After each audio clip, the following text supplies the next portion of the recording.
Welcome back to Final Sector, guys. Michael and Kyle bringing you, definitely not late at all, the Canadian race breakdown. It's not late. It's still within the week. Late if it was 2 weeks ago. We're like, hey, remember that race that happened a while ago? Yeah. We're revisiting it. Speaking of late, the Baku race breakdown, I apologize. That took a long time for it to come out. It's going to come out, whatever. It will be out by this one being out. Yeah, my apologies. It's been an insane couple of weeks with work, so... but we It's get that time of year. Yeah, speaking of that time of year, we're both about to go on holidays as well, coming up sort of mid-July area. Something I wanted to mention very quickly is that if you're watching on YouTube, the videos of the Austria race breakdown, the French preview and race breakdown, and the Hungary preview will be audio only, just because I'm away for a week, you're away for 3 weeks. It's not super easy to record. We do have the ability to record, but not have a nice kind of picture thing here, and it's easier to edit on a lesser powerful machine if we just have our audio. So we still want to chat and keep up with things, but we're going to keep it easy and simple.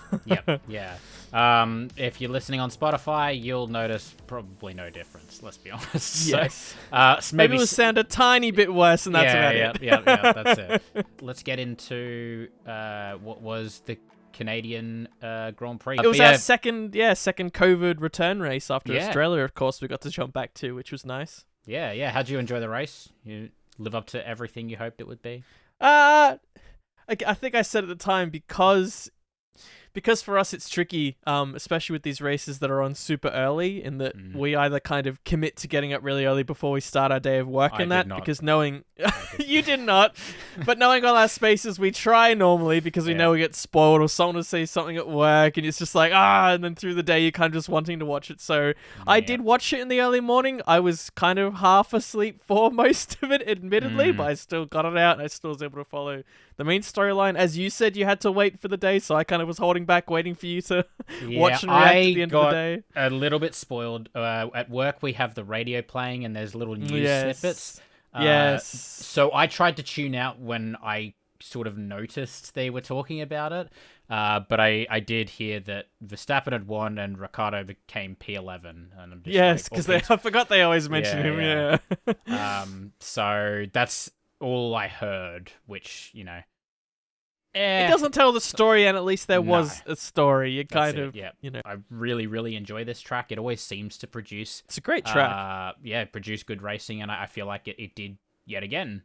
I think overall it was a pretty good weekend. But I think something that that you said to me, or we had a little bit of a discussion about, and it's something that we had from what was I guess Baku as well, right? Baku as well. We had the same thought, where it's like we were potentially robbed of a classic race.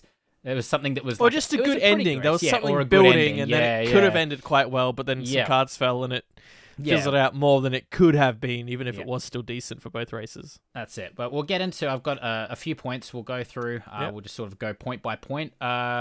The first big one is it's 6 wins in a row for Red Bull now.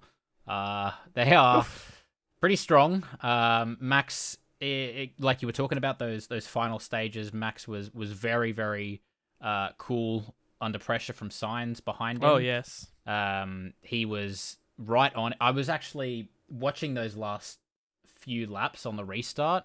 I think he had 6 lap younger tires. I'm just like, I don't know if that's enough of a difference to be, all over the back of him and, I and straight past him and all this. And it turns out it was that he did have to fight for it. I was actually kind of expecting Max to sort of pull away to that DRS gap. Yes. I was like, there's no way that Sainz stays within a second. I think part of it was because it was Sainz, right? We were kind of like unproven talent. It was almost just like, hey, look, we saw, we didn't mention it yet, but quality on that and what happened, and Sainz was kind of thereabouts. But this was the moment where you said, hey, actually, he could prove himself a bit here. And as you say, he didn't get through, but he was there right behind him in any sort of slip up. I mean, look back to one of our favorite races when Jenson Button was chasing down Vettel, 3 laps to go. Vettel spun it around due to the pressure, right? that could have happened here and there could have been an upset. But to Yep. Max's credit, he held it together. To Sainz's credit, he stuck really close to him, and you'd argue probably did all he could have in that period. So yeah. I think I was watching Josh Revel video. He just released one talking about how we shouldn't be giving up on Sainz yet. Yes. Which I kind of agree. I mean, we've been a bit maybe critical of him, but that I think a lot of that goes back to how well he did against Charles last year as well. Yes. We're critical because so many people, even a lot of our peers, as we've talked about privately, were going into this year, majority of them were like, oh no, Sainz is going to be the number one. And you and I are both kind of like, well, I'm not so sure. So that's why we've been a bit almost critical to the naysayers going, we told you. yeah. He's shit. Get him out of the team. We were right all along. Put Bottas in there or something. I still think he... we've seen what he can do up against Charles in the same car. Yes. People are talking about how they need to replace Sainz, or that they signed a contract for him too early. I'm just like, mate, signs the contract. The one thing I kind of leading into my second point with this is, was this a good weekend for Sainz? Because he had a genuine chance at a win here. And I mentioned this to you as well after I'd watched the race. I can't help but feel like if it was Leclerc behind Max in those final stages, that there's a much he might have had chance. actually given it a dive or something, right? With an attempt or It's I think Sainz, as I said before, did fine enough for the weekend. But imagine if he did find a way to win it, and everyone would have gone almost to the swing that Checo's had, right? Where Checo kind of went from having good performances to smashing out a few great results, bar crashing and qualifying, mind you that. Outside of that, but still, these last few races, it's kind of gone, wow, like he's properly stepped up, right? And then, of course, that I guess puts more of the spotlight on Sainz, because we've gone, okay, Red Bull now kind of have two drivers in the mix.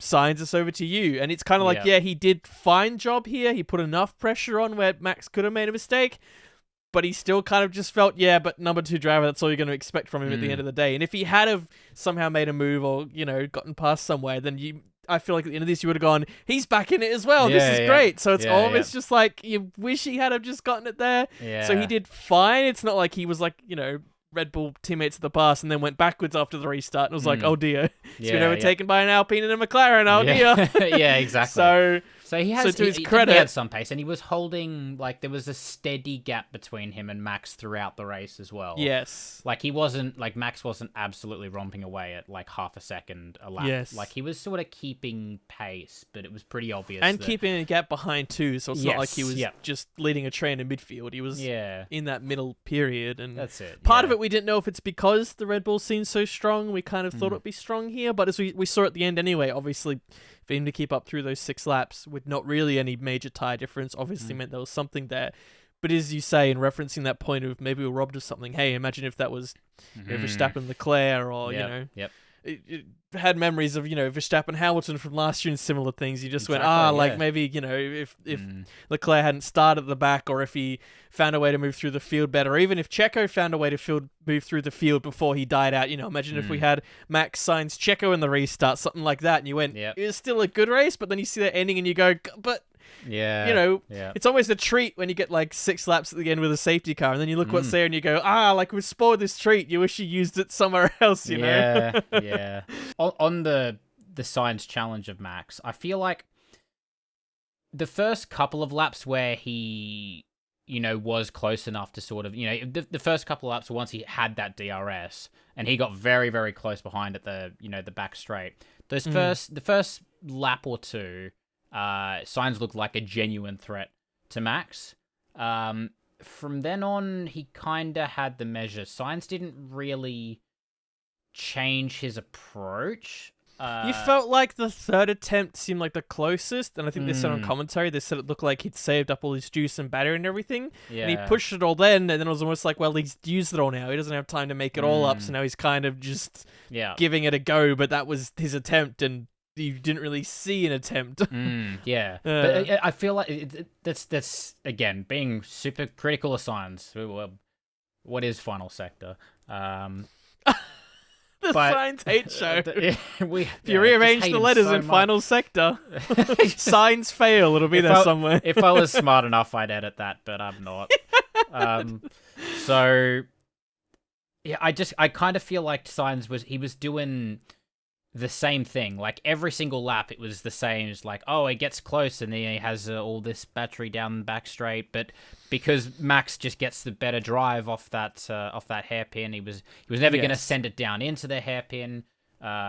Because he was trying to keep all the juice for the straight. It's like, oh, I'm going to get past on the straight, but he'd come out of the hairpin and Max he'd use battery to get within 8, 9 tenths ahead, and then by the end of the straight he'd be close, but he wouldn't be close. It was every single lap was the same, and I just feel like Leclerc would do something different. He's like a Max where he would just send it at a random, like a corner you wouldn't expect, and keep you unawares. Or he'd somehow alter his line into the hairpin to make Max maybe ever so second guess, to not have a perfect run. Just try to play a bit more of those mind games. You feel like Leclerc and Max, as we saw early on, I mean, even looking at Saudi Arabia, was mind game central at the end. So you feel like already he might have played something, or even on the restart just done something, and tried to, just anything. Well, it feels like Sainz, again, brought it home safely, but you feel like if he did manage to do something, it would have been such a, better just to see a bit more fire in his belly and go, he's still there. There's some surprises to come from him, rather than right now we're still sitting here going, but still number 2 to Leclerc, without a doubt. Yeah. I would agree. Yeah, it just kind of, I feel like that's what separates even like your Checos and your Sainzes from your Maxes and Leclercs, and it's just that extra edge, that extra in those belief moments, and those just the things moments that come out exactly. that, you don't expect. Yeah. So I guess we'll talk about Sainz and Perez very briefly. Perez was obviously out with I didn't see exactly what the issue was, but some kind of transmission issue, just completely lost. I think it was transmission. Yeah. So not outstanding for him. He was already having a pretty not the best weekend for him. I mean, considering how many retirements we've had, even from the top teams, this is definitely not. It's not great, but it's not the worst. I would. It doesn't feel like a gut blow, and because he was already on the back foot because of quali. I mean, we haven't really mentioned it, but quali was wet with a lot of variable weather, and he seemed going into the what would be the first chicane, I guess. He kind of just seemed to not slow it down, and then just bang the wall a little too hard, and then that was it. That was it. Yep. So it seemed a little unlucky, but a little sloppy. But feel free to correct me if my bias is showing through, but I felt like one of those, look, given his recent performances, maybe this is okay as a bad weekend, but then you'd expect him next weekend to be back on it straight away, right? If you had another thing, you go, okay, you're falling back into old traps here, buddy, come on. Yeah, for sure. What it does mean is that Checo is still in P2, but Leclerc, I think, is only 3 points behind him now. Yes. It has sent Max 46 points clear of Checo in P2, so he's sort of romping away a little bit at the front. And I don't think there was ever a doubt that it was Max v Checo for the championship. As much as people wanted to write that story, I think Checo's now still going to be, I'm just trying to hold P2 here, which I think is a fair battle. It's a shame it's not P1, mind you, but... Yeah. And I think if he can improve his performances over this generation of car as well, now that he's got a couple of extra years in that Red Bull, I think there's every possibility he could be right up there if Red Bull keep giving him a competitive car. Yep. If he keeps improving, keeps learning the car as much as he can over the next couple of years. But I would say for this year, I think Max still has, particularly on race day, he just has that extra pace over him. But and I think I said Sainz, but I meant Leclerc. Leclerc obviously started right at the back with taking new engine parts and had quite a successful race, coming back to P5 bar a couple of things. He was stuck behind Ocon for quite a while, as we had a couple of frustrated got stuck in a big train, and I think he had a pretty bad pit stop from what I remember as well, a slow pit stop, and ended up behind. He just got behind DRS another train, which ended up holding up even more. Yeah. So the fact that he got fifth. Imagine what he could have done if maybe let's ignoring he was up behind Ocon for ages. He was on pretty old tires, and that Alpine has shown that it has a lot of pace. So, On but street especially. even if he came out sort of a 2 or 3 cars ahead in that DRS train, or even ahead of that DRS train, how much better could he have done? Exactly. I wonder. Yes. It's I know he got Another past story them of pretty what if. quickly, but he would have had to chew through tires. He was Exactly. obviously held up to do it. He had to spend a few laps actually getting past this train. If he was just ahead of them, I can't imagine how much better he would have done if he just had a slightly faster pit stop. So again, a bit of a shame, but and imagine if he got to restart behind the Mercedes. You mentioned he might have munched those up as well. And... I would assume so. Yeah. So all in all, I think Leclerc had it's a really good recovery drive from what was P19. It was because I think Tsunoda was P20 behind him. Yes. With the hand he was dealt, you think he did fine enough, but it still doesn't bode well when we're at round 9 of a very long calendar and penalties, and you go, how close are the others? They still got a bit to go, and then you go, well, we've still got another 4 or 5 rounds of penalties to plan out here, so it's going to be a lot of penalties, I think. Yes, so you can say the recovery was fine, but it's not something like, okay, we've got that done now, we're back to equal terms. It's still back foot. That's a whole other discussion. It is, though, yes, I think. So, but Anyway, let's move on. I want to talk about, once again, every weekend they seem to do this, but Mercedes, they get P3 and P4, realistically getting what is the maximum points that they could have for the car that they had. And Lewis finally gets one over George this weekend. So he had a great drive. I think considering where he was at the start of the weekend, he drove really, really well. It's yes, there was a clip circulating of him in the back of a garage going under his breath, which I presume wasn't supposed to be public. This car is so undrivable. Something akin to that. And yet at the end of it, he was saying, to be honest, yes, I was very downbeat, and yet the guys worked really hard to get some kind of setup together, and he found some comfort in it. And I think both the drivers were pretty happy. To his credit, he didn't get the bad luck he normally gets compared to Russell. I guess it's less him getting bad luck and more Russell getting some nice luck. So he showed that, hey, I'm still here and I'm all good. And he qualified well as well. Yeah, he did. I think he got P4. Yeah, I want to say P4.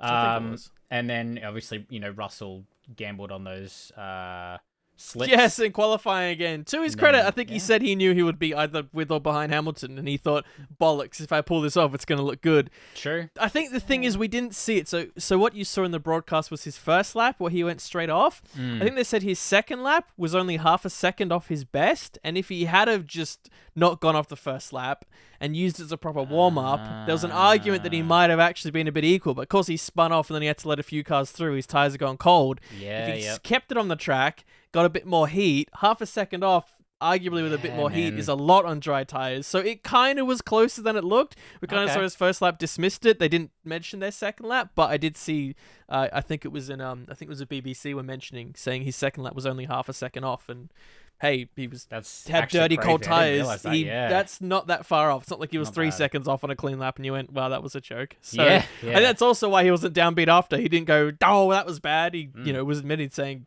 we went into something, it almost works. That's the fun of F1 and the position we're in. Yeah, and it's worked for him in the past as well. So, yes. You might as well give it a go. And he still, he came back and got P4, continues his streak of top 5 finishes.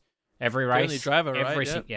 It was the only. I think he's the only driver to finish every race, and he's finished all of those races in the top 5 in a car that, it's the 3rd fastest. So you would expect them, occasionally a little bit of variability given this season, a little bit, and he's just been. And his first year in the car, let's not forget. Yeah, unreal, and had Hamilton's measure on almost every occasion. So. It's definitely looked a bit better for Lewis this weekend. So I think, again, if they can get... this ties into the whole, the porpoising thing. We're talking a lot more about that on the podcast. I said on Sunday, if you're listening on Spotify, following Wednesday, if you're listening on YouTube, we're going to be talking probably quite a lot about that. But I'm assuming... I'm kind of interested to see if that helps or hinders them. So... You did the whole regulations and the whole second floor stay thing, listen to the podcast. I'm not going to go into it here. We've got lots more to talk about. But Mercedes, even when it feels like they're on the back foot, they still manage to pull out the results. Like it's just when still some there. other teams were looking pretty strong and tidy too, to their credit, so they still had to get it together. Yeah, definitely. Let's talk about the other team that was up there with Alpine, and it was Alonso put it on P2, which in itself was incredible. Put it just behind Max. It was kind of foretold in that practice 3 was very wet. The top 3 was it Gasly? I can't remember the first. It was Gasly. I know it was Vettel, then Alonso 2-3. I think it was Gasly on 1. And what made it even more surprising was we got to the end of Quali 1 and we saw that it was Gasly and Vettel that were out. And we went, huh? Yeah. And they were both just like, huh? I think Gasly did have some sort of power or some issue. I cannot recall what, but I think he did say they had something. But on the alternative, we saw that Alonso was flying out there, and he continues, you say, to fly and stuck it in a pretty good P2. I don't think he could have really gotten the P1. Max looked pretty damn bloody comfortable out there and put in a pretty stonker of a lap, had the timing right. Yep. But as you say, Alonso, P2, crowd loved it. I think we all loved it to see it up there. He was beaming. Yeah. So credit to him where it's due. But also probably go into the race was a little bit trickier.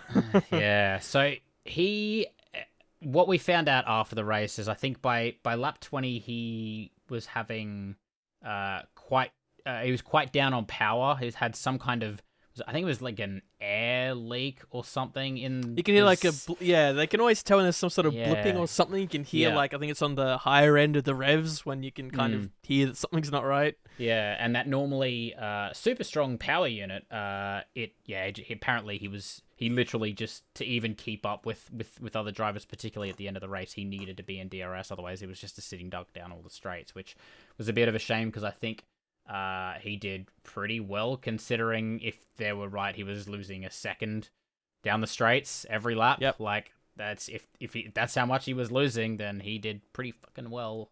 Again, though, we imagine if he didn't have that, we don't know how that would have played out at the end as well. We're just like, maybe he was fighting Hamilton for P3. How cool would have that been? Alonso v Hamilton for third. Wow. He had an interesting strategy. There was the 2 early virtual safety cars, which I think just about everyone had pitted under, and Alonso was like one of the only ones that didn't.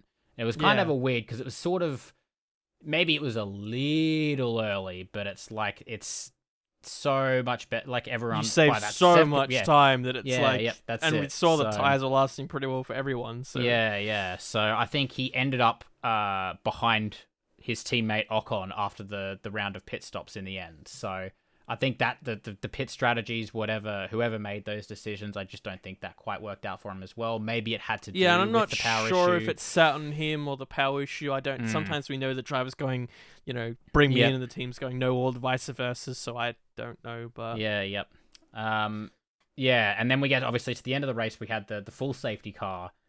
So he had a lot of cars right behind him, which is not good when you're losing a second down the straight. In front of him. And so he was on the radio going, Ocon's so bloody slow, telling him to hurry up in the corners, which I guess understandably, if he was having his power loss in the straight, well, in the corners he wants to be flying through. So he was, I think, what did he say? It was something like, he said he was 100 times faster in the corners or something, and everyone's like, okay, calm down, buddy. Well, no, I think so. The story that I got is that Ocon, because Alonso had this power issue, Alonso was under threat from Bottas from behind. Yes. Ocon was told to slow down to give Alonso the DRS, so that way he could have the top speed to keep Bottas behind. Right. So the team actually told Ocon could have gone, with his top speed, with his power unit being fine, he could have, romped away, but he was told to slow down, give Alonso the DRS, so that way they could both sort of bring it home. And I guess from their perspective, they saw, look, he's not going to catch Charles on the Mercedes, so let's try play the team game here. Yeah, so, and then Alonso came onto the radio complaining that he should be ahead of Ocon because he's been 100 times faster all weekend. There you go, that's what it was. And well, I mean, he also gets a 5-second penalty post race for weaving on the straight against Bottas, which drops him from 7th to 9th, I think it was as well. Yes, which very quickly to go into it, because I don't know who I had this conversation, I think, with someone from on Gran Turismo yesterday, because from what you saw in the commentaries, it kind of, from the angles I think they briefly showed, it looked a bit kind of like 50-50 whatever, and something that hasn't really been penalized, and yet he did get it, and a lot of understandably not casual fans, people that I guess don't do super due diligence, get the magnifying glass out, have a look at it, or understandably like, hey, what the hell is this? That seems harsh. But when you see it from Bottas is on board, I don't know if you've seen it. You see kind of Alonso. He weaves a little bit, but it kind of looks like he's committing to the right side. And then as Bottas has a run on him, and you think if they stay that way, Bottas has more than enough speed to get up around the outside and go around him, a done deal pass. But just as he gets near him, then Alonso jinks left, and Bottas has to back out. And I think the point is if he didn't do that move, which he shouldn't have, because he was kind of already jiggling around a bit, and he kind of arguably moved a bit late, Bottas 100% had enough speed to get past him to make the move. So he kind of did that move to block it. I think that... Excuse me, sorry. And I think that's why... I'm getting all emotional here. So. I think that's why they said, hey, this is, we've seen a bit of weaving and whatnot, and maybe it was a bit, but he kind of didn't have a run on him anyway. But he did have a good run on him, and he, at the moment, had to jump out because he weaved back and blocked him, and that's why they said, no, you can't be doing that. That's a bit dangerous, and Bottas wouldn't have gotten that move otherwise. So... I mean, in a perfect world, they would have said, let's just swap their places, but they can't do that. They have to give it something in the 5 seconds, which unfortunately dropped him down. I think it's the minimum they can 9. give. Yeah, yes, so. It is. Yeah. Other than a reprimand and a slap on the wrist, which they didn't go for. It. The other thing I noticed is that Alonso was making some bold claims in the post-race interviews that it's only his car with reliability issues, like making it like it's his. Get that. So it's his side of the garage. It's the number 14 car that has all these issues, and it's just. You can't be saying that. What the? So far, controversial opinion incoming. Flash the warning on the screen. No, it's not. It's not a. It's more just the way you started that. the way that Alonso's acted like this season, I think it's been refreshing because it's sort of this I don't care mentality. Like I'm just gonna do what I want, and for the most part, it's been fine. At this point, it's just sort of starting to feel like the McLaren Honda days where he's just complaining about everything because he's not getting his way 100% of the time. It's just starting to sound a little bit childish from him.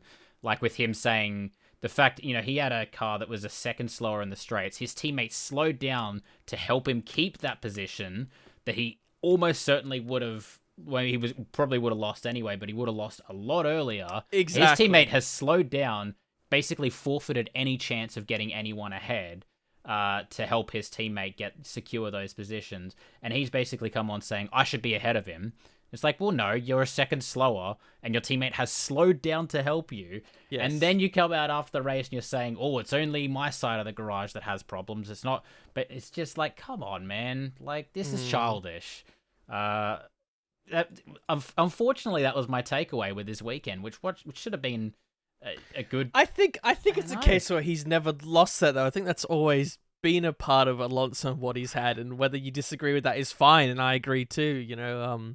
I would certainly agree with what you're saying, and it seems a little, as you say, almost rude to not just the mechanics but to Ocon as well. Like, what are they going to do? They swap them, and then down the straight, Ocon has to weave back and forth because everyone's second and faster than him. Does he come up and is he like bump drafting like his teammate? Like, come on, buddy. The whole race you've had an engine problem, and yet right at the end, it should seem yes, you could be getting a little ahead of them in the twisty stuff, but it's not like the Alphas are a dog's breakfast in the twisty stuff either. And that they're strong in the straights too. So it seems pretty straightforward. If you just kind of take a step back and you bank it, you've only got a few laps. If you disagree with it, just as some drivers seem to do, they just sit with it, and then the debrief, they'll talk it over and they can voice that out rather than letting it play out. And then now everyone's talking about it and it just makes you look like shit. So Yep, 100% agree.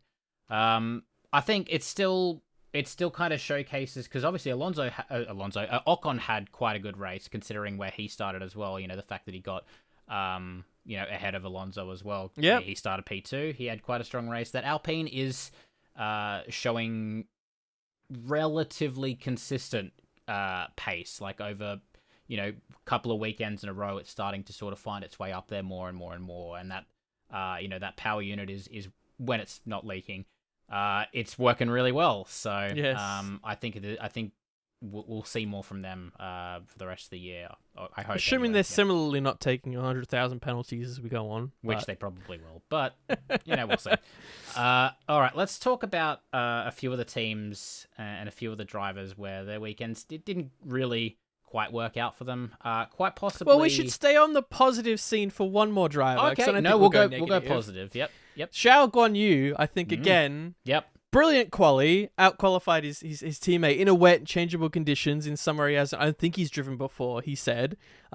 He finished behind him in the race, but I think that's just kind of how it played out. But he was still there. The team, for once, didn't have any issues, and he was ecstatic about it. He was lucky, I guess, in the Alonso penalty that he picked up actually an extra place, so a P8, P7-8 again for Alfa Romeo.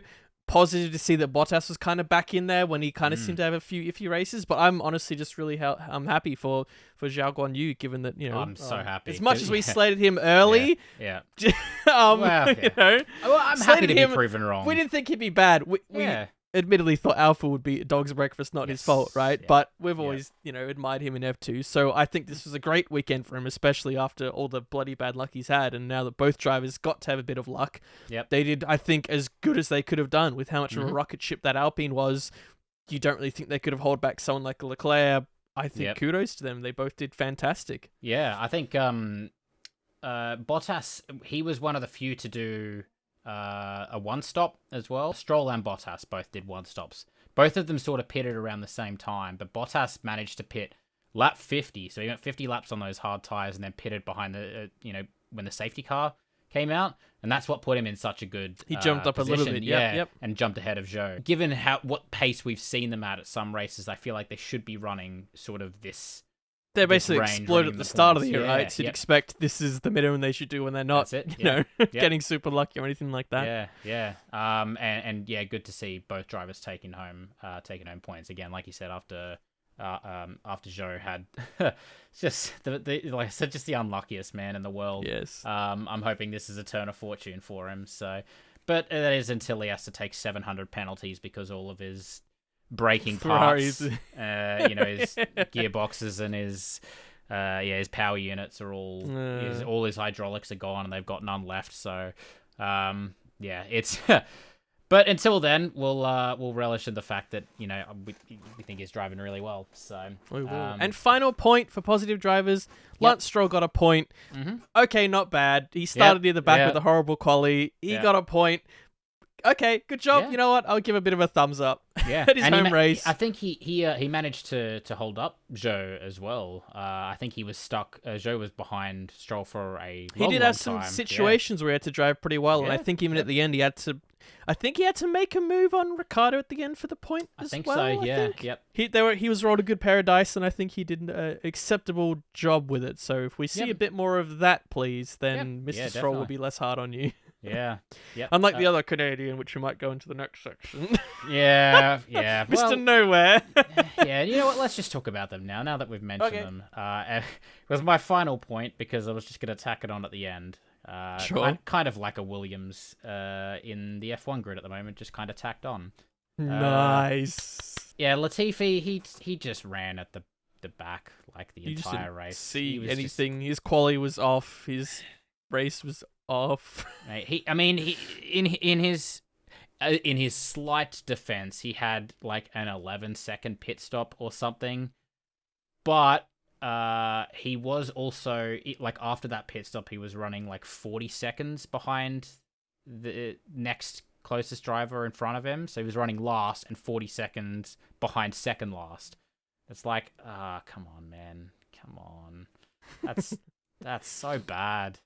Yes. Albon comparatively, he started. I think we just copy paste 12th? our comments from Baku. From Baku, he didn't really get super lucky, so he just drove a fine race and got his paycheck, and that's all he can.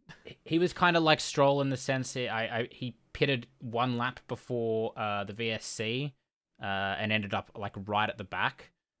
So he kind of missed out on the chance of a cheap pit stop. I feel like he had a decent start, right? There was someone that had a good He was- start. yeah, I feel he- like it was he's- Albon he's- jumped up a few at the start. He started 12th, and I'm pretty sure he held 12th until he pitted, and then he dropped back to like right at the back, and then the virtual safety car came out, He just and then he got missed out. He was one of the ones that didn't luck into it when lots of people are lucking out. Yeah, let's talk about Haas.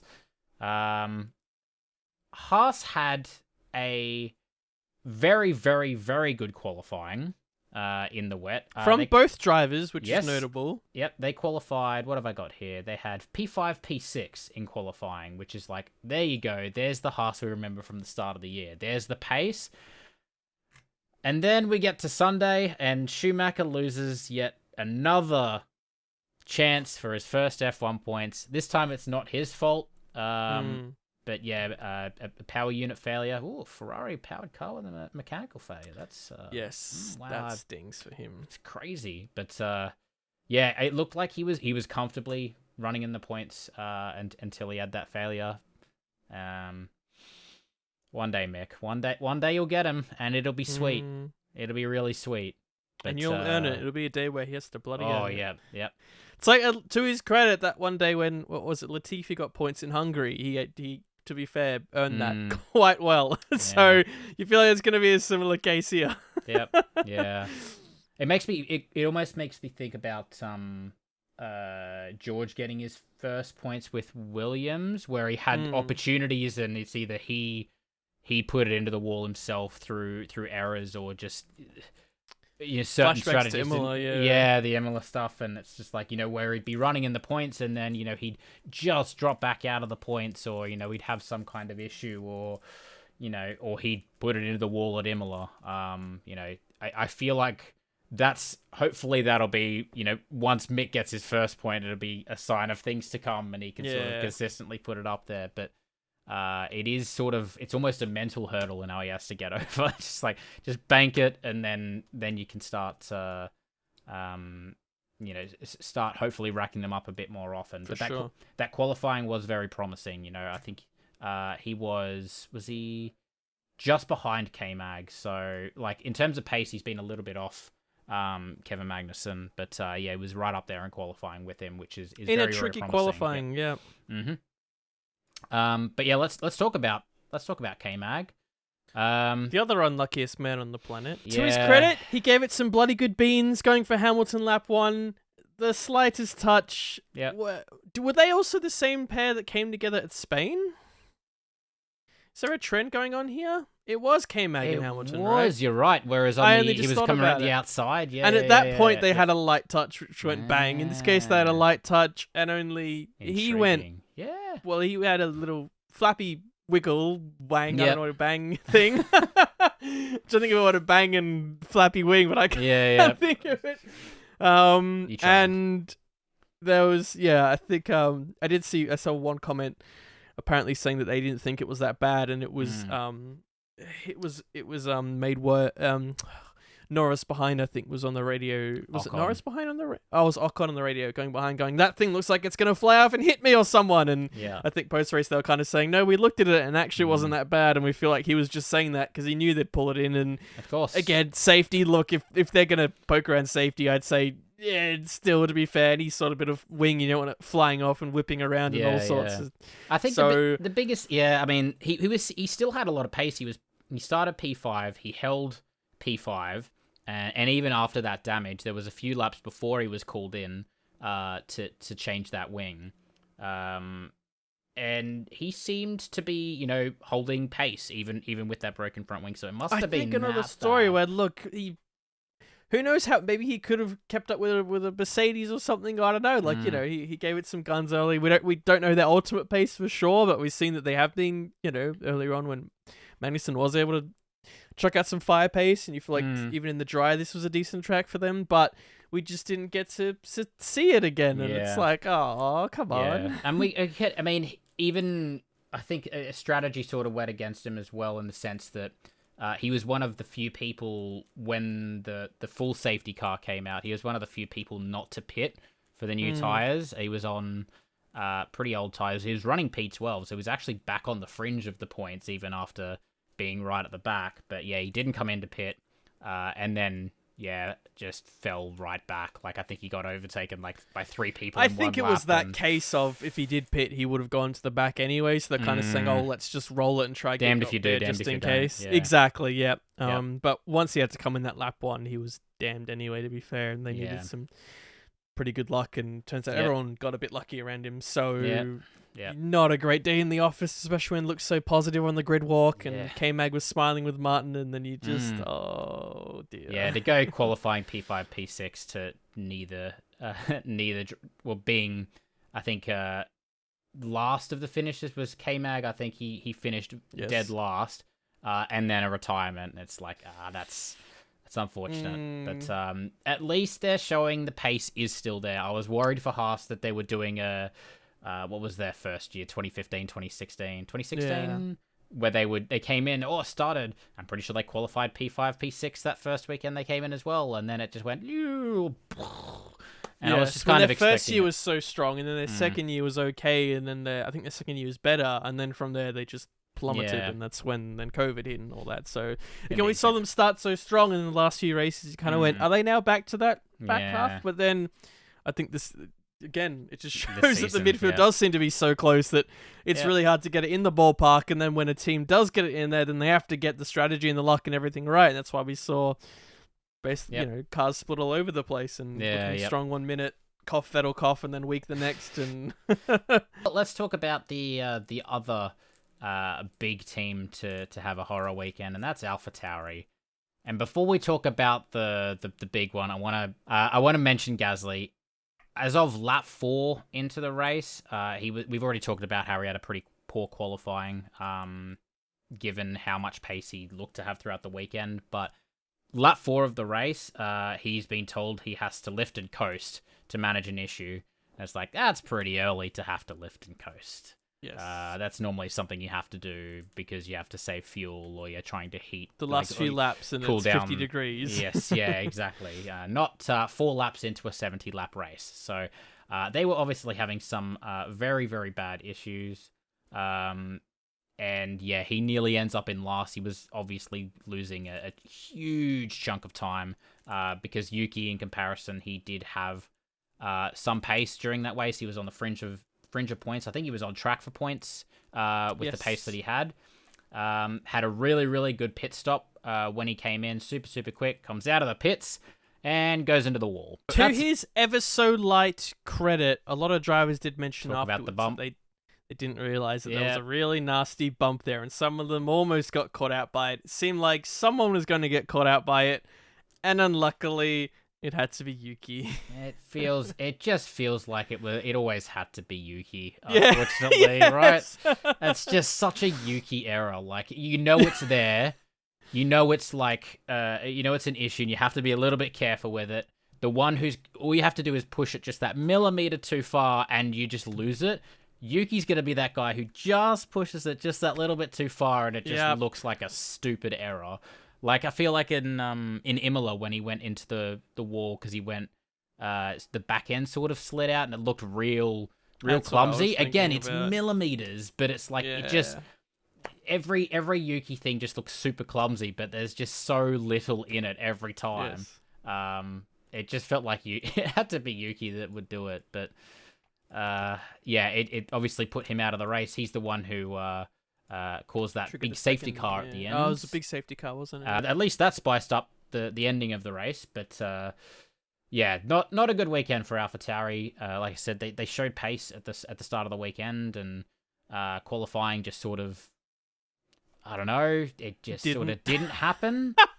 Yeah, and then the race, issues and whether it be mechanically or driver error, just a weekend to forget. Yeah, we haven't talked about McLaren.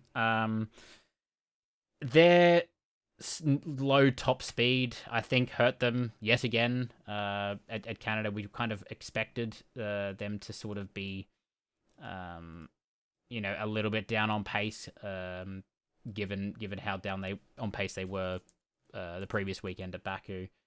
Norris had a lasting issue from Saturday, meant he was like 0.3 slower per lap. Yes. And then they had their frankly comical double pit stop, like their double stack pit stop, where they bring them both in. I think it was under the VSC, right? I think it was. Or was it under the full safety car? No, it wouldn't have been full safety. It would have been VSC. No, because it was in the middle of the race. They brought them both in. Brought them both in.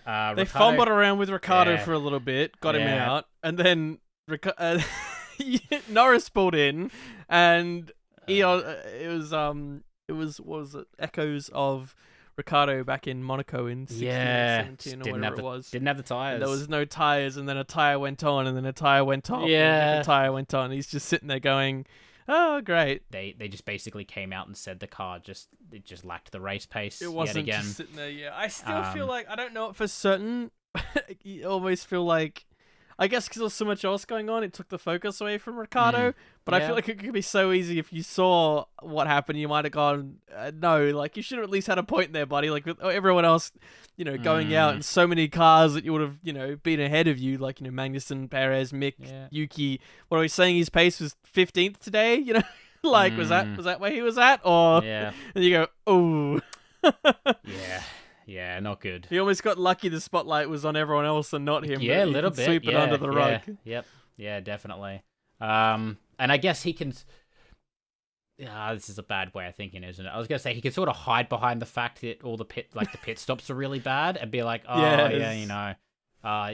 have been ahead of one other car and because that's the thing people remember is that the horror pit stops is like, oh, that's why McLaren was so slow, is because. But there were a lot of horror pit stops out there as well this weekend. There was a lot of slow pit stops, so it's hard to use that. But happy to be back at Canada. I'm hoping we can stay here. I don't know when their contract is till. We're talking about track talk because there's I don't know, because there's lots of track talk at the moment and classics that seem to be getting the axe and all sorts, which we'll go into in our podcast. Indeed, yes. So, but yeah, I really hope we keep coming back. Yeah, this is one of the very few tracks I would be quite upset if we lost, because it just always seems to be a good weekend. So, hopefully you all enjoyed the race. We'll be back for, like I said, the podcast coming out Sunday.